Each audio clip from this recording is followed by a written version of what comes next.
सभी को नमस्कार। आज हम बात करने वाले हैं नज़ारा टेक्नोलॉजीज़ की और उसके शेयर की, क्योंकि रिसेंटली अभी उसका रिजल्ट आया है एफवाई 24 फुल ईयर का और क्वार्टर 4 एफवाई 24 का भी क्वार्टरली रिजल्ट है। तो दोनों को हम स्टडी करेंगे और इस शेयर के बारे में थोड़ा समझेंगे कि ये शेयर किस तरह से परफॉर्म कर रहा है। नज़ारा टेक्नोलॉजी का जो अभी करंटली प्राइस चल रहा है वो 614 रुपीज़ चल रहा है। ये याद रखिए कि एक स्मॉल कैप कंपनी है, 4000 करोड़ का इसका मार्केट कैप है, इसलिए इसमें एलोकेशन उतना ही कीजिए जो आपके स्मॉल कैप कंपनियों में होना चाहिए। ये बेसिक रूल है। इसके बाद हम आगे बढ़ते हैं। और अगर हम इनका कंसोलिडेटेड फाइनेंशियल रिजल्ट देखें यहाँ पे, तो जो इनकी टोटल रेवेन्यू इनकम है क्वार्टर ऑन क्वार्टर 32,000 से कम होकर के 26,000 हुई है, राइट। और पिछले ईयर मार्च 23 में 28,000 से घट करके 26,000 हुई है।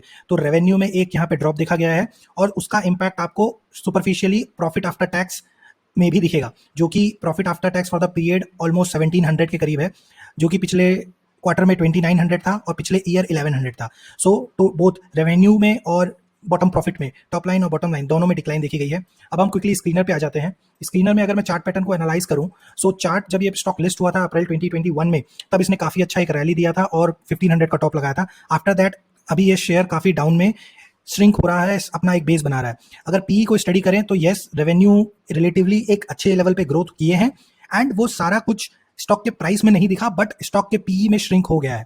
सो अभी हम ये बोल सकते हैं कि स्टॉक अभी भी 70 के पीई पे ट्रेड कर रहा है। Being a IT company medium size, 70 का PE still looks higher to me, right. अभी मेरे को इसलिए यहाँ पे उतना ज्यादा कन्विक्शन नहीं है इसमें और इन्वेस्ट करने का, बट आगे अगर हम इसको स्टडी करें, सो नज़ारा टेक्नोलॉजी के जो पिछले 3 ईयर के प्रॉफिट ग्रोथ है वो रिलेटिवली तो 96% की ग्रोथ दिखती है, विच इज़ गुड। लेकिन अगर आप आरओसी और आरओई देखो, क्योंकि रिसेंटली रिजल्ट क्वार्टर के अच्छे नहीं आए हैं और पिछले भी काफ़ी स्ट्रगलिंग रहे हैं, तो रिटर्न ऑन कैपिटल एम्प्लॉयड और रिटर्न ऑन इक्विटी इतना ज़्यादा स्ट्रॉन्ग नहीं दिख रहा है। सो नज़ारा टेक्नोलॉजी का जो मेजर ये जो डेंट आया है सेल्स में और प्रॉफिट में, वो इस वजह से आया है क्योंकि इनके कुछ डिसकंटिन्यूड ऑपरेशन हैं, यानी कि कुछ ऐसे इनके बिजनेसेस थे जिनको इन्होंने डिसकंटिन्यू कर दिया है, बट उससे उनको 16 करोड़ का लॉस हुआ है, राइट। लेकिन अब जो कि इन्होंने ये ऑपरेशन बंद कर दिए हैं, तो अब आगे इस तरह का लॉस नहीं आएगा। और उनमें से एक कंपनी का जो नाम है वो है हाला प्ले, जो इन्होंने बंद कर दिया है। अब अगर आप इसको समझो कि अगले क्वार्टर में, बिकॉज अब ये लॉस नहीं आएगा, अगले क्वार्टर में हाई चांसेस हैं कि ये जो 17 करोड़ का लॉस यहाँ रिपोर्ट हुआ है वो नहीं होगा और प्लस 17 करोड़ प्रॉफिट तो आ सकता है अगर नज़ारा सिमिलरली सेल्स करता है तो ये हमको ट्रैक करना पड़ेगा एंड उसके बेसिस पे कंपनी स्टॉक का आगे का मूवमेंट देखा जाएगा। एक सेकेंड फंडामेंटल पॉइंट, नज़ारा काफ़ी रीस्ट्रक्चरिंग कर रहा है अपने ऑपरेशनल मॉडल पे, जहाँ पे वो अपने कुछ नॉन परफॉर्मिंग और लेस परफॉर्मिंग एंटिटीज़ को मर्ज कर रहा है या इवन क्लोज कर रहा है, जिसमें कि नज़ारा बांग्लादेश, नज़ारा नाइजीरिया, जहाँ पे उन्हें लगता है कि यहाँ पे बिजनेस ज़्यादा अच्छा ग्रो नहीं कर रहा है, उनको वो क्लोज कर रहे हैं एंड वो फोकस करने वाले हैं किसी और अट्रैक्टिव एरियाज में, जो कि नज़ारा सिंगापुर, मॉरिशस जैसी एंटिटी में। सो फंडामेंटली देखा जाए तो अभी इन्होंने काफ़ी अपने ब्रांचेस ओपन करके रखे हैं, आप इसको ऐसा समझिए, जिसमें से कुछ ब्रांचेस इनके प्रॉफिटेबल हैं, कुछ नहीं हैं। तो ये अभी अपने आप को ही ऑप्टिमाइज कर रहे हैं, अपने आप को ही करेक्ट करने की कोशिश कर रहे हैं कि कौन से ब्रांचेस चलेंगे, किसको हमें शट डाउन करना है, किसको चालू रखना है। तो ये ऑप्टिमाइजेशन में हो सकता है नज़ारा को और कुछ टाइम लगे, बट तब तक के लिए ये जो शेयर है ये थोड़ा सा कंफ्यूजिंग हो सकता है।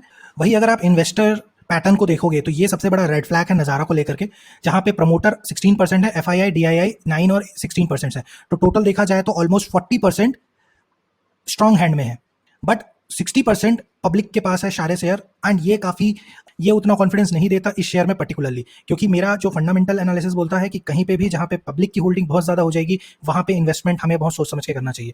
एंड अगर आप एक ट्रेंड देखोगे तो जून 2021 से ऑलमोस्ट पिछले 3 साल से प्रमोटर के जो 20 के शेयर्स थे वो कम होकर के 16 हो गए हैं।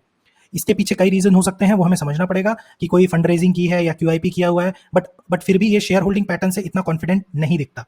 सो कंपनी की जो आने वाली स्ट्रैटेजी है उसमें कंपनी बोलती है कि उन्हें काफ़ी कुछ ऑप्टिमाइज करना है। जैसा कि मैंने बोला, वो डेमोग्राफिक में ऑप्टिमाइज करना चाहते हैं, जैसा कि देखा हमने नॉर्थ अफ्रीका में शटडाउन करके सिंगापुर, मॉरिशस में ओपन करना, कुछ दूसरे जियोग्राफीज में उस तरह से एक्सपैंड करने चाहते हैं एंड अपने बिजनेस मॉडल को भी काफ़ी हद तक के चेंज करना चाहते हैं। अभी इनके जो रेवेन्यू है वो गेमिंग से 36% आता है, ई स्पोर्ट्स से 55% आता है और 9% एड टेक से आता है, राइट। और अभी देखा जाए तो इनका जो, अगर हम इनके रेवेन्यू बाय जियोग्राफी देखें तो इंडिया से 45%, नॉर्थ अमेरिका से 39%, रेस्ट ऑफ वर्ल्ड से 16%। सो अभी काफ़ी हद तक के इनके जो मॉडल हैं वो अभी स्टिल डेवलप हो रहे हैं। सब्सक्रिप्शन पे ओनली 19% है, स्पॉन्सरशिप, मीडिया और रिटेल से इनको 36% का रेवेन्यू आ रहा है, एडवर्टाइजिंग से 21% आ रहा है, प्लेटफॉर्म फी 12%, आईएपी 12%। तो अगर देखा जाए तो इस तरह के गेमिंग इंडस्ट्री और गेमिंग प्लेटफॉर्म सब्सक्रिप्शन बेस ज़्यादा स्ट्रांग होना चाहिए। अभी जो भी इसमें रेवेन्यू आ रहे हैं मोस्टली स्पॉन्सरशिप और एडवर्टाइजिंग से आ रहे हैं, जो कि for a time being okay है, बट लॉन्ग रन के लिए ज़्यादा से ज़्यादा सब्सक्रिप्शन से इनका रेवेन्यू आना चाहिए।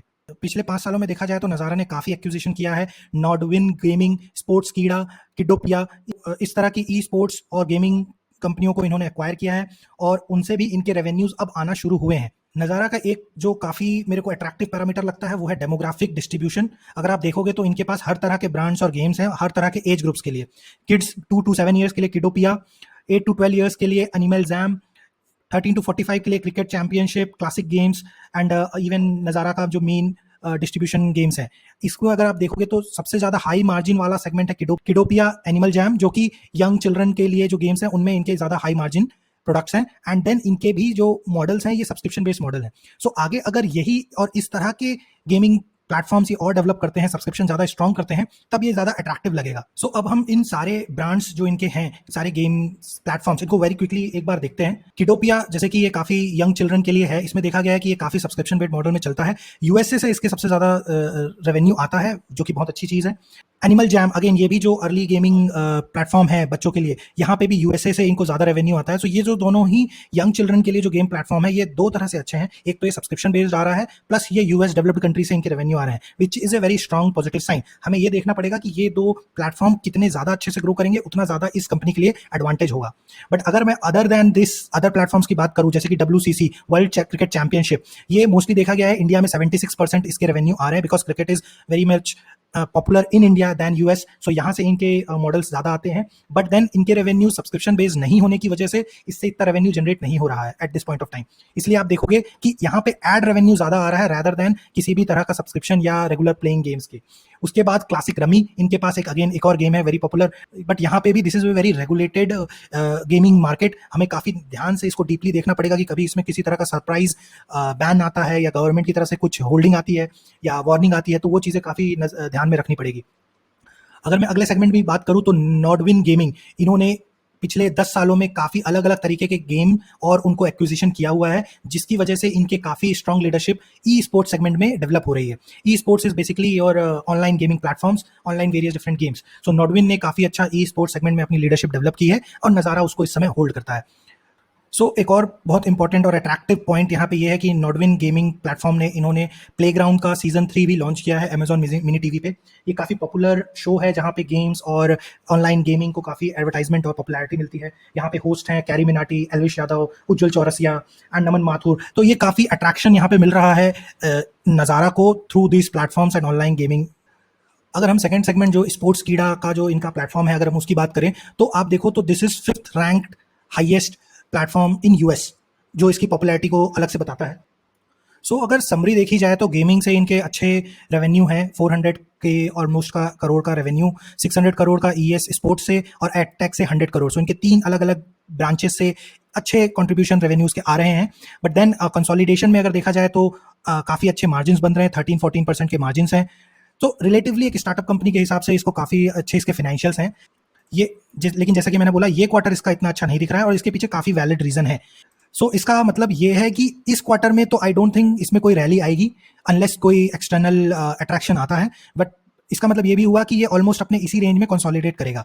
ट्रेंड लाइन में इसका फ्यूचर प्रोजेक्शन FY24 का ही है, 25 का नहीं दिया हुआ है। बट FY24 का भी जो इसका हाई एस्टीमेट था वो 14 था, एवरेज एस्टीमेट 11.9 था। लेकिन अगर देखा जाए तो इन्होंने अपने एक्सपेक्टेशन को मीट नहीं किया एंड वही वार्निंग आ रही है कि 7.4 इन्होंने अपना EPS अटेन किया, जहां पे उसका ऑलमोस्ट 11.9 का एवरेज एस्टीमेट था। तो इसका मतलब डेफिनेटली इस स्टॉक ने काफ़ी अंडर परफॉर्म किया है अगेंस्ट द एस्टीमेट। तो ठीक है, रेवेन्यू फिनेंशियल्स अपनी जगह हैं, लेकिन मार्केट जो सोच के चल रहा था इसने उतना ज़्यादा रेवेन्यू और EPS जनरेट नहीं किया। इसका मतलब यह है कि इसका PE शायद और बढ़ जाए और मार्केट फिर इसको थोड़ा सा पनिश करे, या इवन कुछ भी नहीं तो कंसोलिडेट तो ये डेफिनेटली करेगा। इन समरी अगर मैं नज़ारा टेक्नोलॉजी की बात करूँ तो ये क्वार्टर बहुत एवरेज रहा है, इसका परफॉर्मेंस अंडर एवरेज रहा है, लेकिन एज ए बिजनेस काफ़ी अट्रैक्टिव लगता है, one of its own kind है। ऐसा ज़्यादा इस तरह की कंपनीज नहीं है मार्केट में लिस्टेड, बट देन इसके काफ़ी रिस्क फैक्टर्स भी हैं। ये अभी भी अपने आप को एक्सपेरिमेंट कर रहे हैं, किस कंट्री में जाना चाहिए, किस कंट्री में नहीं जाना चाहिए, और इसकी वजह से हो सकता है आने वाले समय में ये कहीं प्रॉफिट करे, कहीं लॉस करे।